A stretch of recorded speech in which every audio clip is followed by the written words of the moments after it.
지난번에 발작한다고 저한테 신경증상. 발작한다고 저한테. 안녕하세요. 나는 수의사다의 수의사 손지. 수의사 김지환입니다. 반갑습니다. 최근에 김지환 수의사님께서 예쁜 고양이를 데리고 오셨어요. 그게 이제 오늘의 주제입니다. 저는 또 몰랐던 것들을 요즘에 많이 배우고 지과장님께도 제가 막 동영상도 막 이거는 무슨 행위지? 하고 막 많이 물어볼 때가 많아요. 초보 캣맘이다 보니까. 지난번에 발작한다고 저한테 신경증상. 발작한다고 저한테 연락이 온 거죠. 그래서 봤더니 채터링이라고 뭔가 이렇게 조그만 새 같은 거를 이렇게 쫓아갈 때 깍깍깍깍 하면서 막 그렇게 반응을 하는 게 있는데, 사실은 처음 키우시는 분들 그거에 대해서 물어보시는 분들 되게 많으시거든요. 그래서 이제 그런 것들이 이제 초보 캣맘들한테는 이제 뭔가 걱정거리가 될 수는 있고, 그 다음에 그게 강아지들한테는 어떤 사인이 돼서 강아지들이 여기에 호기심이 있다고 갔는데 사냥을 당한다던가 이런 것들도 있을 수 있으니까. 그러면 또 지과장님께서는 고양이들을 원하는 걸 잘 아시니까 네. 뭐 예비 캣맘이라던가 네. 이제 뭐 동맘들이 좀 알아야 되는 팁 같은 게 있으실까요? 고양이들은 캣타워가 있으면 사실은 일단 먹고 들어가거든요. 네, 그래서 돈이 많이 들더라고요. 그래서 캣타워를 꼭 좀 해주시면 이제 삶의 질이 조금 올라간다. 네. 그리고 고양이를 새로 데려오시는 분들하고는 거의 1시간 가까이를 이제 진료를 보거든요. 왜냐하면 전혀 고양이 성향을 모르고 또 데리고 오시는 분들이 계셔요. 그래서 제가 처음으로 딱 여쭤보는 말이 키워보신 적 있냐? 개는 키워보신 적 있냐? 이제 여쭤보긴 하는데, 왜 그걸 여쭤보냐면 고양이들은 너무 성향이 다르거든요. 네, 너무 개라고 생각하시고 데려오시면 안 되고, 그 다음에 해주면 해줄수록 건강하게 크는 애들이 사실은 고양이들이거든요. 그리고 제가 수의사라고 그래서 말씀드리는 게 아니라 병원에 자주 가셔서 건강 체크들을 자주자주 하시는 게 고양이들은 제일 좋아요. 왜냐하면 정말 아파서 이게 폭발할 때까지 아무것도 안 드러나는 애들이 있어요. 네, 그래서 곧 내일 사망할 것처럼 오늘 아파하는 애들이 있고, 어제까지 밥 먹었대요. 근데 오늘 너무너무 아픈데 그 다음날 사망하는 경우도 있고, 그러니까 그런 것들이 있기 때문에 병원을 자주자주 그러니까 물어보시기라도 해주시는 게 제일 좋을 것 같고, 그 다음에 이제 제일 기본적인 게 먹는 거, 그 다음에 화장실을 사용하는 게 애들의 특징이니까 화장실을 어떤 것도 사용하냐에 따라서 애들이 받아들이고 하는 게 되게 다르거든요. 그래서 그런 것들을 좀 주의를 해주시면 좋고, 그 다음에 이게 만말의 준비를 다 해놓으시고 애기를 데려오더라도 꼭 필요한 것들이 또 생길 수 있거든요. 그래서 그런 것들도 잘 찾아보시고 애들한테 해주시는 게 제일 좋을 것 같고요.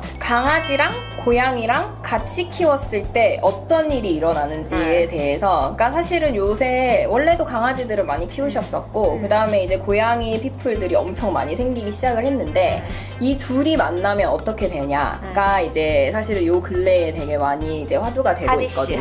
네, 근데 사실은 저 같은 경우에는 완전 아기 때부터 키우던 고양이 2마리가 지금 9살, 8살이 됐거든요. 이 사이에 강아지가 들어온다는 건 있을 수가 없는 일이에요. 네, 저희 집에 전쟁이 날 수도 있을 것 같거든요. 근데 또 지연 과장님을 보면 너무 잘 키우고 있는 거죠. 맞아, 저희는 너무 행복합니다.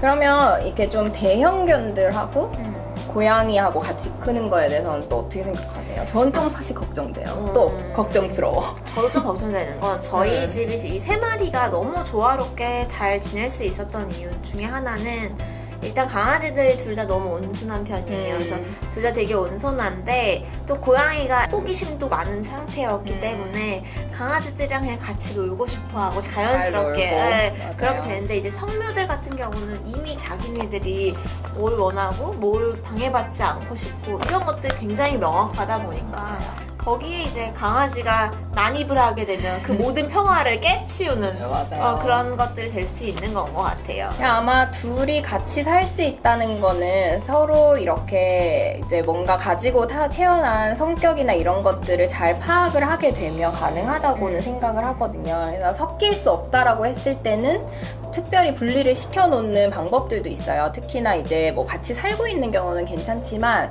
이제 제일 문제는 병원이잖아요. 아파서 서로 이렇게 왔는데 강아지랑 고양이가 같은 대기실에서 막 시끄럽게 막 걔들은 짖고 있고 막 헥헥거리고 있는데 맞아요. 고양이는 안 그래도 나는 몸이 불편한데 옆에서 걔가 막 그러고 있어. 그러면 사실은 되게 더 스트레스를 많이 문제가 주는- 될 수 있거든요. 맞아요. 그래서 요즘 추세는 저희 병원도 마찬가지지만 입원장도 좀 분리를 시켜놓고 그다음에 특히나 대기장들도 대기를 하고 계시는 분들도 좀 분리를 시켜드리니까 훨씬 더 좋아하시더라고요. 맞아요. 특히 고양이 보호자님들은. 그다음에 제가 고양이를 이제 환자를 데리고 들어왔는데 걔가 막 헥헥거리고 막 그러고 있어. 그러면 저는 좀 조용히 시키거나 아니면은 제가 얘를 데리고 다른 데로 간다던가. 맞아요. 고양이들은 단독으로 좀 분리를. 분리된 공간에서 맞아요. 저희가 처치를 하는 경우도 굉장히 많고 맞아요. 그리고 입원장 특히나 처치를 하는 중에도 고양이가 있는데 물을 틀었다 이러면 다들 막 맞아. 고양이 있다고 막 다들 예민해져. 화내, 화내. 다들 자기들이 이제 고양이 캣맘들처럼. 맞아요. 사실은 그렇게 어려운 일은 아닌 것 같아요. 아. 강아지, 고양이를 둘 다 키우는 일이 새로운 가족이고 그다음에 가족을 부양을 하는 거기 때문에 그냥 사랑으로 돌보면 사실 어려운 일은 하나도 없을 것 같기는 한데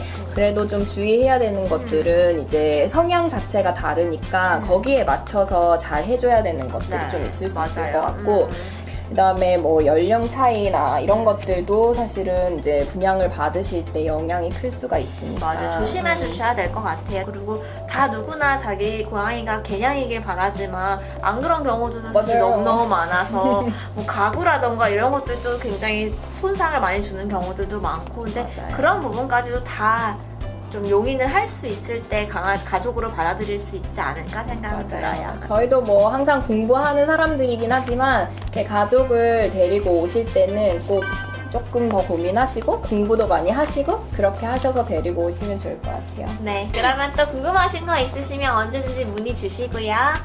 저희는 그럼 이만 다음에 또 찾아뵙겠습니다. 안녕. 안녕.